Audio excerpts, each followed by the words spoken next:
From the makers of Orion Kelly's I'm a Horrible Husband comes the next exciting installment. Orion Kelly's I'm a Bad Dad. This summer, someone's going to be a failure of a father. That's me.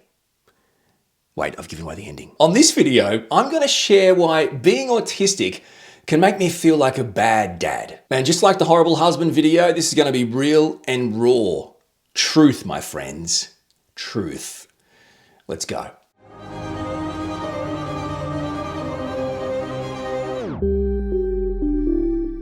Welcome back, and thank you so much for taking the time to watch another one of my videos, or if this is the first video you've checked out of mine, I want to welcome you. Thank you so much for taking the time to watch this video, and welcome to this amazing community of ours. I'm Orion Kelly, that autistic guy. Since my adult diagnosis later in life, I've devoted my time to advocating for the autistic community. Now, I do that through my podcasts and these YouTube videos. So if that sounds like something you'd be interested in checking out and helping me, not only raise a level of understanding and acceptance, but also raise that level of appreciation of autistic people to improve the lives of the autistic community, well, I'd be delighted if you'd help me along my way by simply clicking subscribe to my YouTube channel. Simply by subscribing, by watching, by commenting, by rating, by sharing, you're helping me reach more people and improve the lives of the autistic community. You can also check me out on my socials, and I've got a website. Go to orionkelly.com.au. That's where you'll find everything you need to know about me. Everything about me, all my stuff, all my content. You can even reach out and send me a message. orionkelly.com.au. Okay, so let's get real. I feel like a failure of a father. I feel like a bad dad. And frankly, I'm blaming it on being autistic. Now, I guess it's kind of like a disclaimer. I'd say two things. Number one, my wife doesn't agree that I'm a bad father. And I love my kids. I love being their father. I just think sometimes as an autistic person, I'm pretty bad at it. So let's go through some of the main reasons why I feel like a bad dad because of being autistic. Self-esteem. This is the first reason I want to talk about with why I can feel like a bad dad. As an autistic person, this may be common to many autistic people. My personal experience is I can struggle with self-confidence, with self-esteem, with self-worth. I've done a video on it. I've talked about it a lot. It's a struggle for me. It's been referred to by some as the inner wounded child. I've done a video on the inner wounded child for autistic people. And in essence, the idea that you struggle to see your worth to really anyone in the world from, I guess, how you've been treated because you are different. I mean, the bottom line is when the world doesn't understand you, right? When the world doesn't accept you, appreciate you, it's pretty hard to feel valued. Right. On the flip side, though, clearly as a parent, it's critical to be able to boost, to improve, to cultivate your child's self-confidence. Clearly, that's a given. Also, I understand that allowing your child to do things independently is also really critical to building their self-confidence and their self-worth. The idea of things that maybe you think you should help them with or might be too dangerous for them, just individual, independent things, they are actually important for growth. As an autistic dad, I'm riddled with anxiety. Not all autistic people have anxiety. I do. Now, when I say riddled, I don't mean in every aspect of my life, but with regards to parenting, allowing your kids to do some independent play or independent exploring or things that my brain tells me are dangerous. And by the way, when you have medically diagnosed anxiety, the amygdala pretty much thinks everything is dangerous. It's very hard for me to not be a helicopter parent, to not feel anxious or just want to take my child away from a situation my brain says could be dangerous. So that's the first challenge. So I just feel like a really bad dad. They need to do these things to grow, but my brain, my anxiety tells me they shouldn't be doing these things. These are bad, right? The idea that you should let your kids get hurt to grow, I can't get my head around that. I don't understand that. What are you saying? So what, my kid should get a whopping great scar on his head because I was letting him play independently to grow, and his growth included like a scar that will never go. Do you know what I mean? I can't, it makes no sense to me. Also, as an autistic person, like I just said, you struggle with self-worth, you struggle with self-value, you're going to have negative views or perspectives on things, and I guess potentially the way you talk can be at times quite negative. And it's not directed at kids so much, but if that's the way you talk, how is that going to impact their self-esteem? Also, as an autistic guy, I compare. I don't think I compare just because I'm autistic. I think I compare because of that wounded inner child thing, right? If you grow up feeling not valued, not worthy of the world you're in, that can result in comparing yourself to others, trying to be better than others. Because if you compare yourself and go, yep, I'm better than them now, then that somehow in your mind creates a sense of value. You compare your child to another child. Number one, that's a bad thing to do. But as an autistic person, for me, it's virtually impossible not to do that. If you're verbalizing things that are frustrating to you that your child isn't doing or can't do or won't do, but other kids are, that's going to impact their mental health, their self-esteem. I don't have any self-esteem. I don't have any self-worth. I don't feel valued by the community. I'm different. I feel rejected. How is someone like me supposed to cultivate the reverse in others? This is why I feel like a bad dad. The next reason why being autistic can make me feel like a bad dad is around the topic of discipline. Now, I know if you are a parent or a carer of an autistic child, maybe you're not autistic, you already know that discipline and autistic kids is a tricky situation. You also probably know clear boundaries and being consistent in how you discipline your child with those clear boundaries is critical to good parenting. So discipline, boundaries, consistency, all super important to parenting your child. As an autistic guy who is a husband and a father, in addition to that, a father of an autistic child, there's many challenges. Now, I don't want to make this a conversation about how to parent autistic kids. That's a whole nother video. You can't parent a child with a different brain to a neurotypical child the same way you'd parent a neurotypical child. Anyway, we've gone through this in other videos and it's certainly a video for a different time, but today let's focus on my challenges. So my challenges, I'm an autistic person. I just love criticism. I just love confrontation. I just love being told what to do. I don't. So intrinsically, my brain works in a way where confrontation and criticism and I guess being told what to do, even if it's in a really good way, I don't know how to put it, however neurotypical parents would do it, even if it's in a constructive way potentially, it doesn't matter. There's something about it that doesn't hit my brain right. There's specific ways, we've talked about it in other videos. I actually use the yes, but there's an action prior kind of idea. Here's an example. Can I watch TV?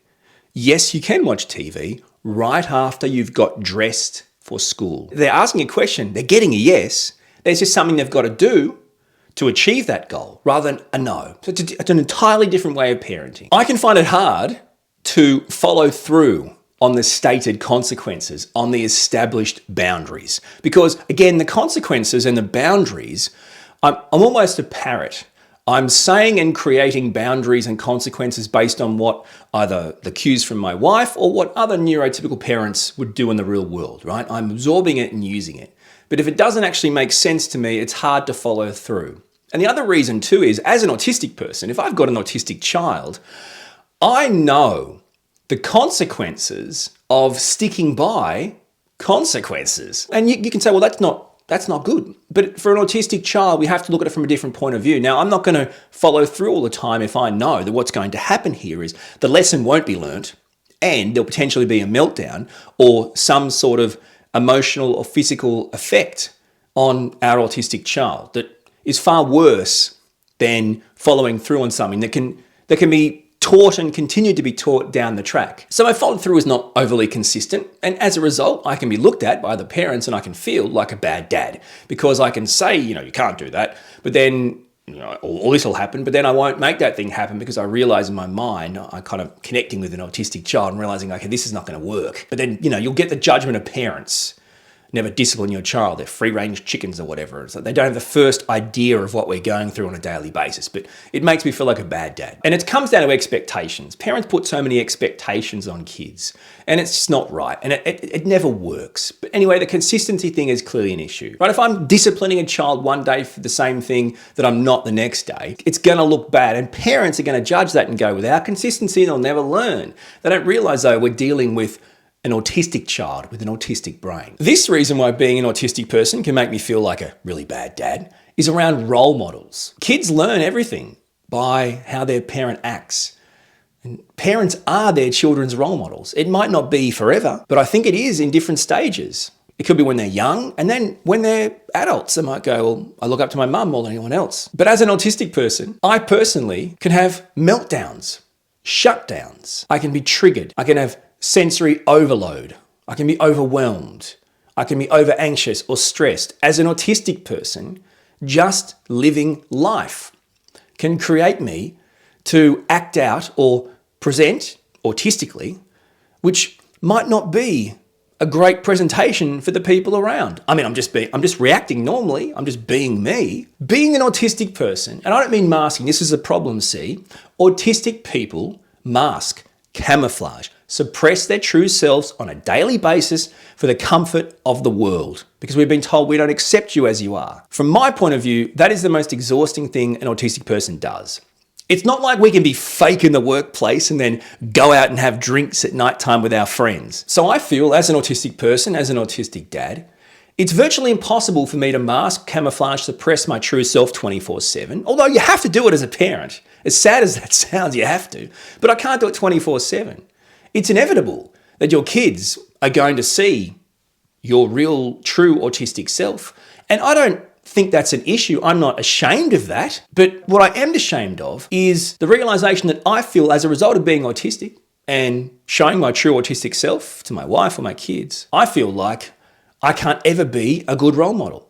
What kind of role model am I? How is that a role model? I'm autistic, and sometimes I get anxious or melt down or shut down, or I'm burnt out for weeks, or overreact to some sound or noise or smell, sensory overload. What, I want my neurotypical son to live his life role modeling my behavior? So in other words, manifesting my autistic behaviors in a non-autistic person just because that's how he thinks you act in these situations. Just like any other parent, I want my child to grow up and learn the traits that will make them a good human being, a person that will thrive in the world, that will be happy, that will make other people happy, right? Respect, kindness, patience, compassion. But that's very hard for me to role model. Not because I don't want to, is it because everything I do is different? I want my child to be tolerant, but I'm not tolerant to smells and sounds and foods and certain experiences, right? I'm an autistic person. I'm a failure as a dad because all the things that I want my children to learn, I can't role model. Another reason why being an autistic person makes me feel like a failure of a father is being open to flexible parenting. So I've heard being flexible, being open to altering your style of parenting is another good sign to become a good parent, a good dad. Well, that's a little bit of a challenge for an autistic guy. Have you read anything about autistic people?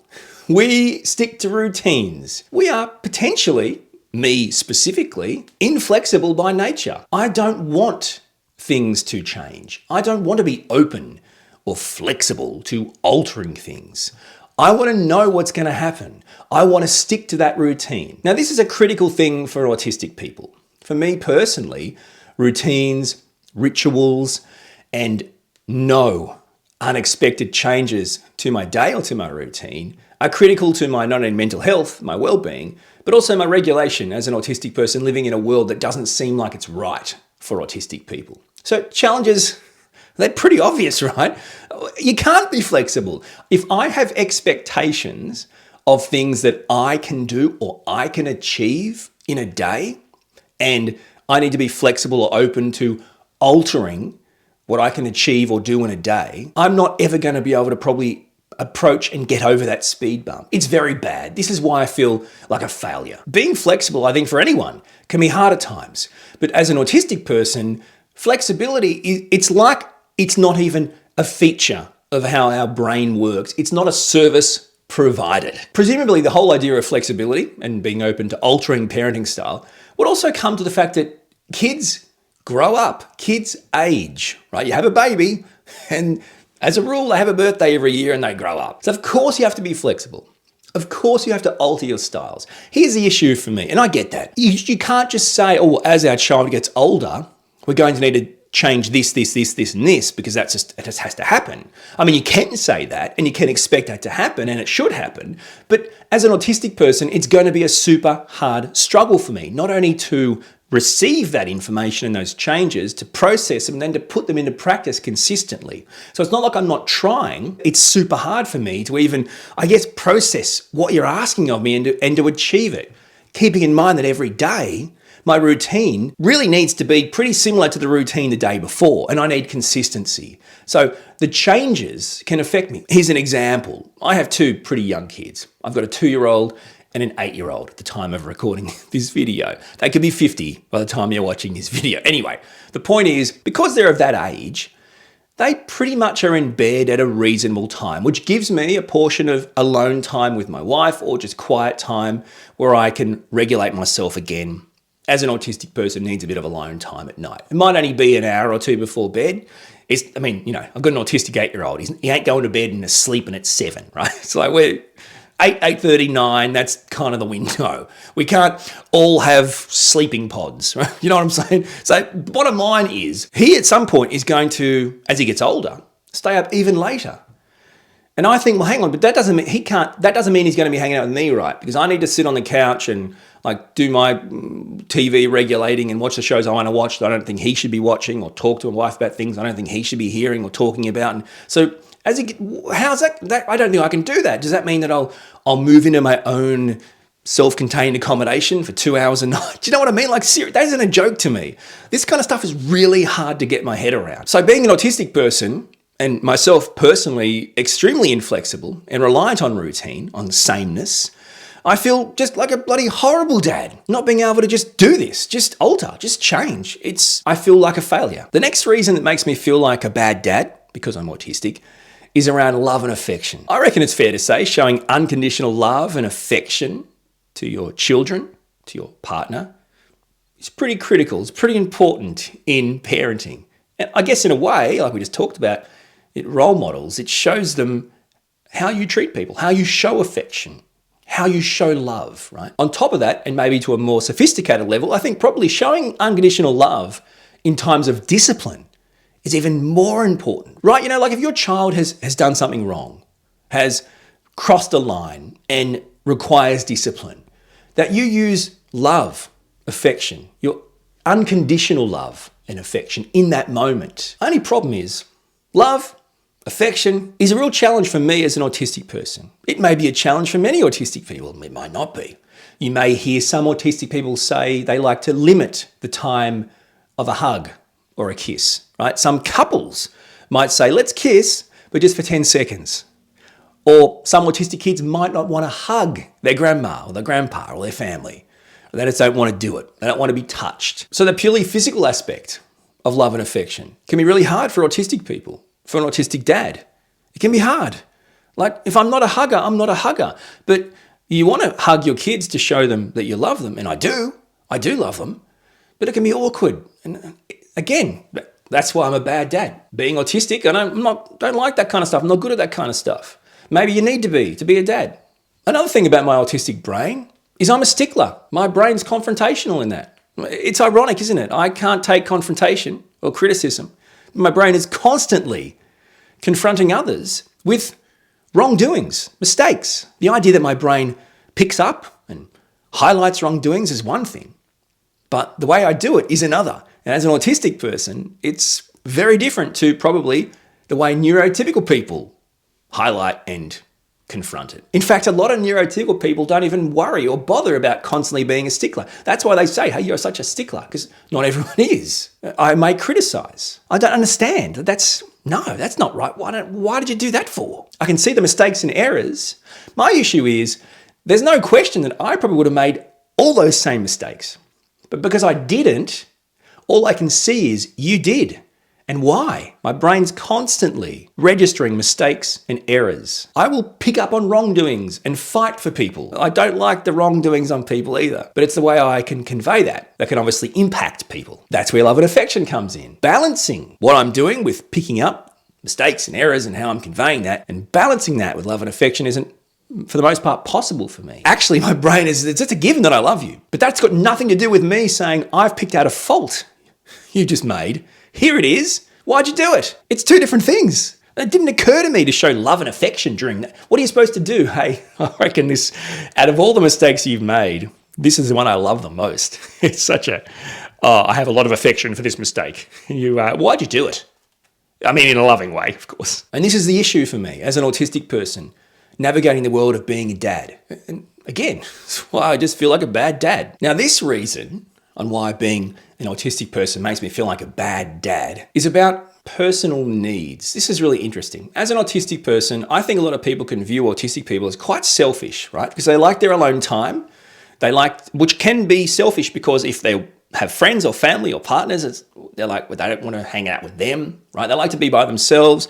They might like to only talk about things they're interested in. They might like to only do things they're interested in, eat the foods they like, go to the places they like. It can come across very selfish, very self-centered. Okay, so personal needs is tricky for me. It's hard to grapple with this one because you would think, well, personal needs won't be an issue for you. You clearly just do them because you're autistic. And actually, when I think about it, that's actually not true. Okay, so I'm autistic. I can come across very self-centered because I do rely on alone time and regulation and specific interests, as all autistic people do to one degree or another. But as a dad and as a husband, I still do my best to try and put everyone else first. I guess the analogy is when you're on a plane, they always talk about, if you need oxygen masks and they drop down, make sure you fit yours first. So if you're a parent of kids, make sure you put on your oxygen mask first. Then when you've got your oxygen mask on, then you can fit it to your kids, your child, right? Younger people. This is something I think about because as a parent, do we ever do that? Apart from on a plane when they remind, and I'm assuming we don't, because when you get on a plane, they have to remind you. Put your needs first. If you don't take care of your own personal needs, you're not going to be able to take care of your kids' needs. And as an autistic person, that's a real challenge for me because when I don't have my alone time, so I sacrifice my alone time for the needs of my kids, or if I'm triggered by my kids and therefore unable to regulate myself because I still need to care for them, even though they're clearly triggering me, and I can't go and care for myself, I've got to care for them, that snowballs. So the needs of mine aren't met, but then what happens is, this is the same for everyone. If you can't meet your own personal needs, how can you meet the needs of others? And as an autistic person, unfortunately for some, you may view it as, well, we have too many needs. What is it with you guys? And look, all I can say is my own personal reality, which is I do need regular alone time, daily alone time, regulation time to do the things that are important to me. Some would call them passions, special interests. And if they fall down, it can impact me for days. So from this point of view, as an autistic person, I find I don't acknowledge or understand where my limitations are. And as a result of that, I'm never in a place where I can be a good parent. See, my wife might understand it. My wife might be able to pick it up on her. But for me, it's very hard. So then that makes me feel like a failure of a father, as a bad dad. My hope is that by being real, raw, honest, open, vulnerable about my challenges in being an autistic person, an autistic husband, an autistic father, that somehow it's resonated with you. Maybe it's helped you in one way or another feel like you're not alone. And that's hopefully the goal of all my videos. So please check them out, share them with your family and friends. And until my next video, thank you so much for watching. I really do appreciate your support and we'll talk soon.